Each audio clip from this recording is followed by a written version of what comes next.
Next 9 news में आपका बहुत बहुत स्वागत है। मैं हूं आपके साथ अबरारुल हक रहमानी। भारतीय जनता पार्टी जिस तरीके से तमाम रणनीति बना रही है अभी से ही, ताकि 2024 लोकसभा चुनाव में उनको किसी भी तरीके से विपक्षी दल जो है वो मात न दे पाए। लेकिन अब बड़ी बात यह है कि नितिन गडकरी को लेकर के जिस तरीके से बीजेपी ने फैसला सुनाया बीते दिनों, उसको लेकर के अब बीजेपी के आला कमान के साथ साथ जो बीजेपी के कार्यकर्ता है वो भी अचंभे में पड़ गए कि आखिरकार बीजेपी ने इतना बड़ा फैसला नितिन गडकरी को लेकर के क्यों सुनाया। इसी खास मुद्दे पर बात करने के लिए आज मेरे साथ मौजूद हैं मेघा जी। उनसे तमाम सवाल लेंगे और जानने की कोशिश करेंगे कि दरअसल बीजेपी इस फैसले को लेने के बाद जो देश की राजनीति में क्या मैसेज देना चाहती है, उनकी रणनीति क्या है। क्या देश में अब एक बार नितिन गडकरी को बाहर करके फडणवीस को अंदर करके क्या बीजेपी को कोई बड़ा फायदा देखने को मिल रहा है? क्या बीजेपी देवेंद्र फडणवीस के चेहरे पर देश की राजनीति में जो है वो बड़ा कमाल कर सकती है? इस पर आप क्या सोच रहे हैं? देखिए, यहाँ पर अगर बीजेपी की प्लानिंग की बात की जाए तो बीजेपी बहुत जो है दूर का सोचती है। 2024 में अभी टाइम है, लेकिन अभी से तैयारियां जो है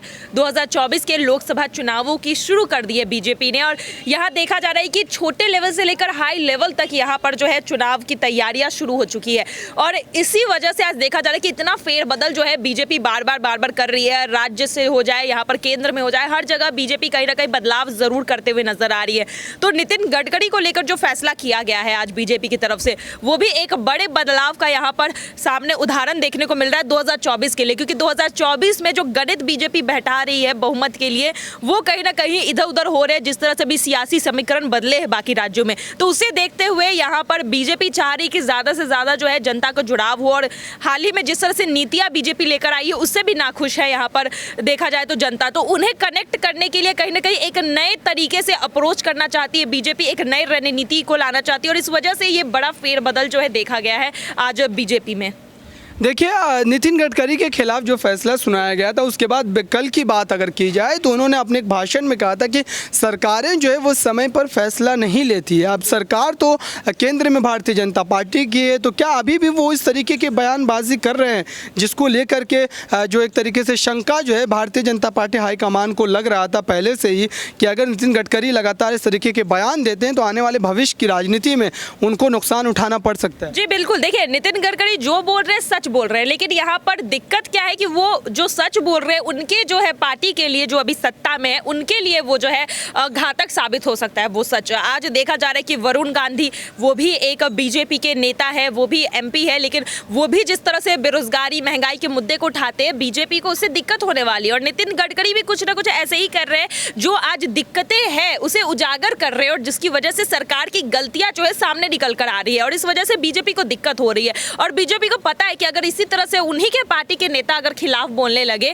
तो आगे चलकर जनता का भरोसा धीरे धीरे जो बहुत मुश्किल से बनाया है वो बिगड़ जाएगा। और यही वजह है कि आज कोई अगर आपके खिलाफ जाएगा, अगर आपके पार्टी के खिलाफ जाए तो बीजेपी पहले ही उन्हें साइड कर देती है। यहाँ पर नितिन गडकरी की अगर बात की जाए तो वो बहुत तजुर्बेदार नेता है और इस वजह से आज सीधे तौर पर बीजेपी उन्हें पार्टी से नहीं निकाल रही है, लेकिन हाँ उनका डिमोशन जरूर किया जा रहा है, इसे देखते हुए कि आने वाले समय में 2024 में इनका जो है इनके बयानबाजी का उपयोग कर विपक्ष हावी हो सकती है। और इस वजह से आज जो है उन्हें थोड़ा दूर रखा जा रहा है ये सक्रिय राजनीति से।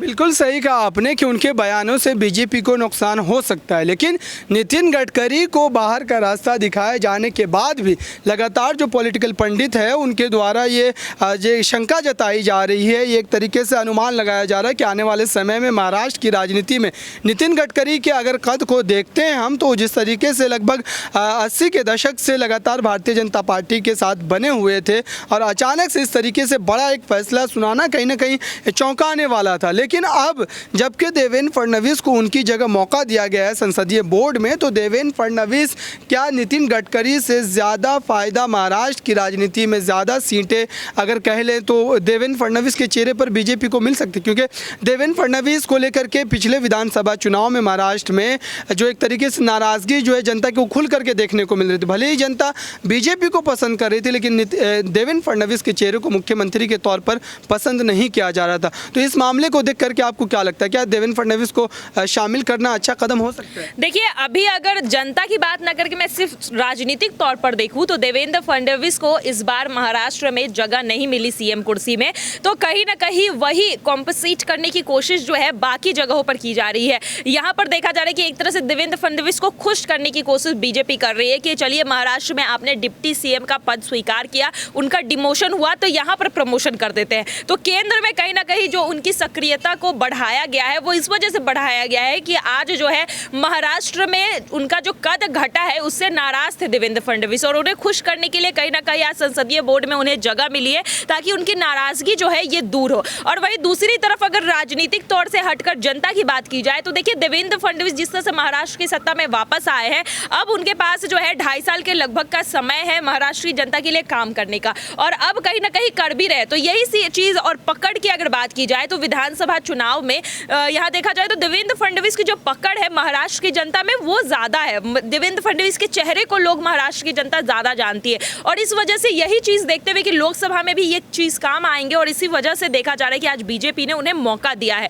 तो राजनीतिक तौर पर और अगर चुनावी तौर पर दोनों तरीके से देखा जाए तो इस बार बीजेपी कुछ नया ट्राई करने की कोशिश कर रही थी, और इसी वजह से एक तो देवेंद्र फडणवीस की नाराजगी भी दूर कर दी, और दूसरी तरफ ज्यादा से ज्यादा महाराष्ट्र की जनता को अपने पाले में लाया जाए उसे देखते हुए देवेंद्र फडणवीस को यह मौका दिया है। अच्छा, अगर एक आखिरी प्रश्न आपसे मैं ले रहा हूं कि लगातार जिस तरीके से बीजेपी अपनी रणनीति में बदलाव कर रही है, बड़े बड़े चेहरों को बाहर किया जा रहा है, तो ऐसे में क्या विपक्ष इस तरीके की रणनीति बनाता हुआ नजर आ रहा है? क्या विपक्ष इस स्थिति में है कि 24 के लोकसभा चुनाव में भारतीय जनता पार्टी के इस बड़ी बड़ी नीतियों के खिलाफ अपनी नीतियाँ बना करके उनको सत्ता से बेदखल कर सकता है? देखिए, इस बार तो मुझे लग रहा है विपक्ष पूरी तरह से मजबूत है। जिस तरह से मैं कांग्रेस पार्टी की बात कर लेती हूँ, अभी कांग्रेस पार्टी जिस तरह से बाकी सारे मुद्दे उठा रही, जनता के मुद्दे उठा रही है, अहम मुद्दे उठा रही है, उससे कहीं ना कहीं बीजेपी को यहाँ पर झटका जरूर लगा है, क्योंकि बीजेपी को आज जो है यहाँ पर सवाल करने के लिए कोई है सामने, जनता के मुद्दों को उठाने के लिए कोई है सामने। सड़कों पर उतरकर जिस तरह से कांग्रेस पार्टी प्रदर्शन कर रही है।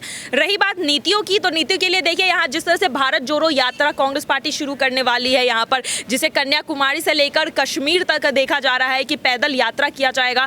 यहाँ पर राहुल गांधी खुद होंगे और ज्यादा से ज्यादा पूरे भारत में लोगों को कांग्रेस पार्टी से इकट्ठा करने के लिए और उनके मैनिफेस्टो को बताने के लिए यहाँ पर देखा जा रहा है। तो यहाँ पर 1-to-1 जो कांटेक्ट होता है वो बनाने की कोशिश यहाँ पर कर रही है कांग्रेस पार्टी भारत की हर एक जनता से। तो ये एक बहुत बड़ी मुहिम है जो यहाँ पर कांग्रेस पार्टी लेकर आई है, और वही साथ ही विपक्षों का भी पूरी तरह से समर्थन यहाँ पर उनके साथ जो रिलेशन है वो सुधारने की कोशिश कर रही है कांग्रेस पार्टी। तो अगर टक्कर की बात की जाए तो एक तो जो नीतियाँ थी बीजेपी की वो गलत थी, उसका फायदा बीजेपी जो है नहीं उठा पा रही है, क्योंकि अपने ही नीतियों के विरुद्ध जो है उनकी जनता जो है खुश नहीं है, उसका फायदा कांग्रेस पार्टी को मिल रहा है। और उसके बाद देखा जा रहा है कि जिस तरह से नीतियां, अब नई नीतियों पर काम कर रही है कांग्रेस पार्टी, उससे कहीं ना कहीं 2024 के लिए पूरी तरह से तैयार नजर आ रही है इस बार विपक्ष, और कड़ी टक्कर देने के लिए भी तैयार आ रही है। बीजेपी की गलतियों को नोट कर उन्हें पॉइंट आउट कर रही है, और मुझे लगता है इसका फायदा 2024 के लोकसभा चुनाव में जरूर मिलेगा।